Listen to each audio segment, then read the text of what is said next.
Alors, je vais appliquer l'astrologie ascendantale à mon cas personnel.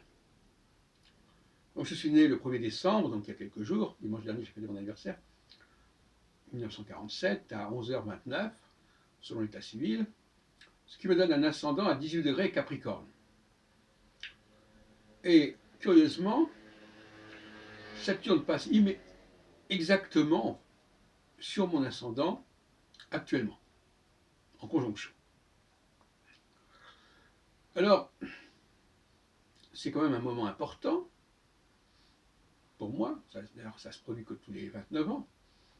Et puis si on prend le compte de l'opposition qui est également conjonctionnelle pour moi tous les 15 ans, donc c'est le moment important, et pour moi, tous les 15 ans, il y a des choses importantes qui ont lieu. 1975, 1990, 2004, 2019. Alors qu'est-ce qui va se passer cette fois-ci? Ben justement, l'astrologie ascendantale, ex-charismatique, qui est née ces derniers jours, en fait, par une sorte de révélation comme ça, et qui devrait intéresser puissamment le milieu astrologique. Ce qui permet, alors la conjonction, c'est quoi la conjonction? La conjonction permet de renouer avec son métier naturel, son métier d'origine en quelque sorte. Alors que la quadrature nous permet, nous a convie pas à démissionner, mais à prendre un peu de la distance par rapport à ce métier fondamental et à cette mission fondamentale. Mission avec la conjonction, démission avec le carré. Démission entre guillemets. Donc là, après 7 ans où je me suis un petit peu éloigné du milieu astrologique, où je n'ai plus notamment couvert les congrès de Bordeaux et de Lyon, et bien là, il y a un recentrage sur l'activité astrologique, sur les origines astrologiques, et pas seulement d'ailleurs, parce que la question juive est également importante dans mon travail actuel.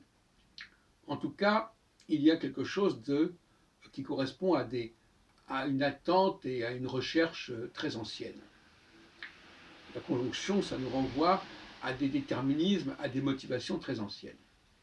Alors que la quadrature nous amène à l'aventure, tout à l'avenant, on va chercher de nouvelles expériences, on va s'appauvrir d'une certaine manière parce qu'on va immigrer, pas forcément au niveau du pays géographique, mais au niveau social, au niveau professionnel.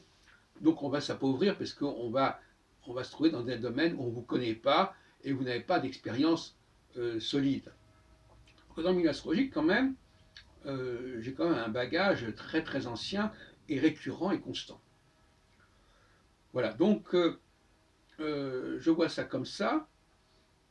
Bon, peut-être que d'autres leaders dans le milieu astrologique ont les mêmes configurations. Je me souviens plus très bien, je crois qu'Yves Lenoble a des configurations avec un ascendant assez proche du mien. En tout cas, le rôle de Saturne, c'est de réunir, hein, si on est saturnien, je suis pas sûr qu'Yves Lenoble soit saturnien. Donc, un saturnien qui a l'ascendant du Capricorne, il n'a pas les mêmes échéances qu'un jupitérien. Si Yves Lenoble n'est jamais que jupitérien, Jupiter est actuellement à 24 degrés Sagittaire, et donc il a encore un bon bout de temps, encore un an et demi, avant de passer sur son ascendant. Donc on ne peut pas comparer, voyez-vous. C'est comme, vous comprenez, mon astrologie mondiale, elle dépend de l'ascendant, mais elle dépend bien entendu du type planétaire. Si vous êtes jupitérien, l'ascendant sera transité par Jupiter, et si vous êtes saturnien, l'ascendant sera transité par Saturne, donc pas du tout avec le même calendrier. Voilà, donc je crois que nous allons dans une période, en ce qui me concerne, où je vais me recentrer sur mon histoire, sur ma carrière astrologique, sur mes engagements astrologiques, sur mes réussites et réalisations astrologiques. Et là, donc, je reçois comme cadeau d'anniversaire, si on peut dire, le don ou la grâce de cette astrologie nouvelle que je découvre, que j'avais en moi, qui était là quelque part, mais qui n'était pas apparue parce que tout simplement, tout ce qu'on reçoit en astrologie, tout ce qu'on entend en astrologie, ça nous perturbe, ça nous empêche d'arriver à la vérité, en quelque sorte. Et donc, il faut séparer le bon grain de l'ivraie, il faut, il faut décanter, il faut évacuer des choses, il faut revenir sur certaines idées qu'on avait, notamment, j'avais pris le mauvais exemple de Barbeau, à savoir ne pas tenir compte du thème natal au niveau de l'astrologie mondiale. Je me suis aperçu, je fais donc mon mea culpa. Je plaisantais parfois sur les astrologues qui s'intéressaient à l'astrologie du thème natal. Donc, et puis alors dernièrement, donc effectivement, je répète encore une fois, l'important au niveau de l'astrologie médiatique, de l'astrologie des horoscopes, parce que j'ai l'intention de lancer une rubrique astrologique dans les médias, c'est de dire que l'important, c'est le signe ascendant et pas le signe solaire. On oublie le signe solaire.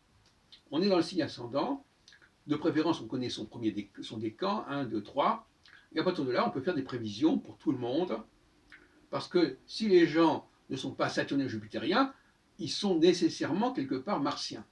Encore qu'il puisse y avoir des gens qui n'appartiennent à aucun de ces trois groupes, et qui sont en quelque sorte hors caste, si on peut dire. Moi, ça, j'en sais rien. C'est encore des choses qui sont adéquates. En tout cas, je vous rappelle quand même que Michel Gauquelin, en 1955 et en 1960, privilégiait fondamentalement Mars, Jupiter et Saturne. Et c'est dans la ligne de Gauquelin que j'appuie, que j'étaye mon astrologie.